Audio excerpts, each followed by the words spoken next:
UFOs over Wytheville, Virginia, by Charles Lear. Beginning in October 1987, there was a UFO flap in Wytheville, Virginia. Thousands of people in the area reported seeing extraordinary things in the sky, but the most commonly told story that came out of the flap centers around a single witness who, it seems, was singled out for harassment by some unknown entity or organization. On October 7, 1987, reporter Danny Gordon of radio station WYVE called the county sheriff, as he regularly did, to see if the sheriff had any news for him that day. The sheriff told Gordon that 3 deputies, all ex-military, had reported seeing a UFO that day.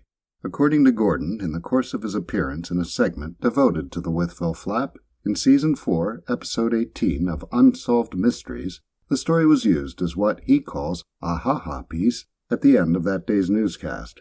After the newscast, the station's switchboard was jammed with callers who reported seeing UFOs themselves.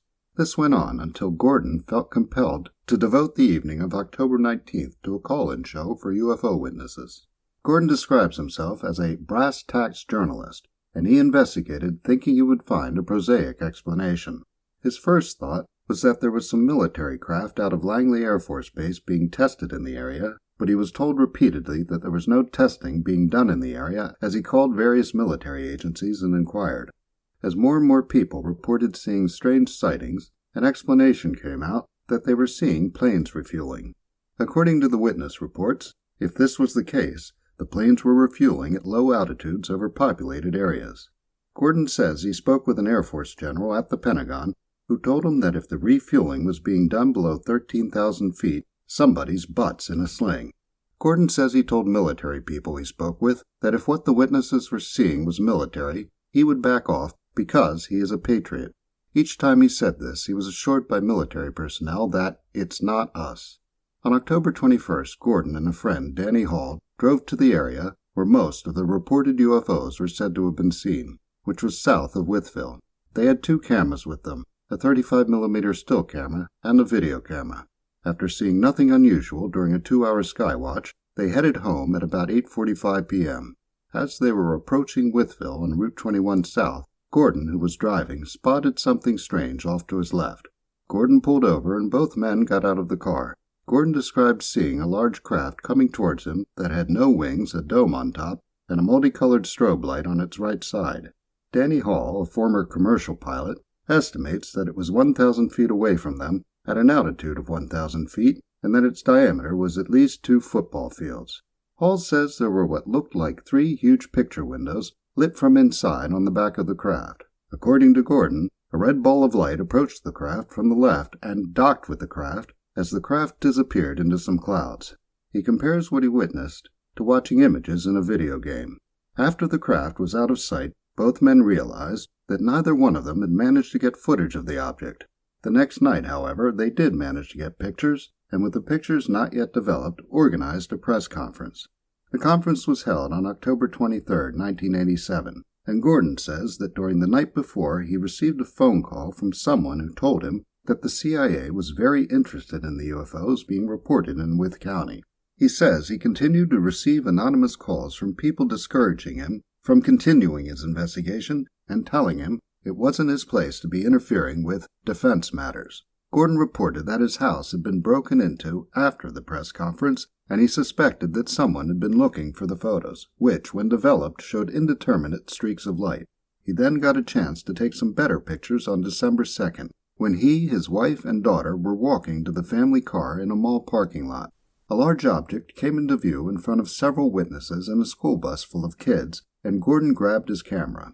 According to Gordon, the single object became 4 flying disc shapes that disappeared as soon as they were photographed. 4 photos that Gordon presents show 4 distinct shapes, going from teardrop to ball to flying disc to egg shape. By the end of December, there were over 1,500 sightings reports. Reports include multicolored carousel-like objects and objects that seemed like a cross between a helicopter and a plane with no noise. Gordon says he called the Pentagon and talked with a defense spokesman, who told him, "We do not deny UFOs exist. The government confirms they exist, but we deny they pose a threat to the populace of Wythe County." Gordon says he asked how they knew there was no threat and was told, "I can't tell you, but there is no threat to you." While it seems the UFOs may not have posed a threat to the general populace of Wythe County, it seems someone posed a threat to Gordon specifically. Gordon reported that on March 18, 1988, as he was preparing to leave for a broadcasters conference where he would be speaking about the Wythe County UFOs, he received a phone call from a retired military intelligence officer. The man told him that he should tape the conversation they were about to have so that if anything were to happen to him, there'd be proof he'd been warned. On a tape provided by Gordon, a man is heard telling Gordon that because of his own investigations into UFOs, they had given his son leukemia, which proved to be fatal. The man said that he had information that the government was not happy with Gordon's investigation and that they might use skin contact chemicals to cause harm to him or his family. In spite of the warning, Gordon went and spoke at the conference. He says that, although there had been an outbreak of hepatitis while he was there, he came back without contracting it. He asserts that had he contracted it, he and others would have believed that he had been gotten to. Gordon reported that less than 2 months later, 2 men showed up at his door. They gave their names, said they were from the Richmond Gazette, and said they wanted to ask him questions about the Wythe County UFO sightings. Gordon let them in, and one man asked questions while the other walked around and took pictures. They stayed for about 45 minutes, and as they left, they said they'd send Gordon a copy of the article. Gordon never received anything from the paper, and when he called to inquire, he was told that the men never worked for the paper.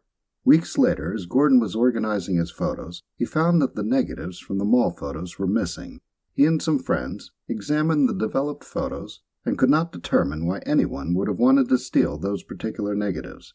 2 months later, Gordon collapsed and was taken to the hospital where he was diagnosed with severe exhaustion. He was advised to cease his UFO investigation, and he followed that advice.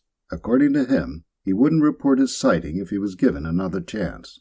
His segment ends with him saying, "Don't look up, because once you look up and you tell somebody what you saw, your life is changed forever." Because Gordon's story involved threatening phone calls and mysterious visitors, it's now included in collections of Men in Black tales. What's been neglected is that his UFO story is just one of many that came out of Wythe County at that time. For those interested in exploring further, links have been included in the written version of this blog, available at podcastufo.com.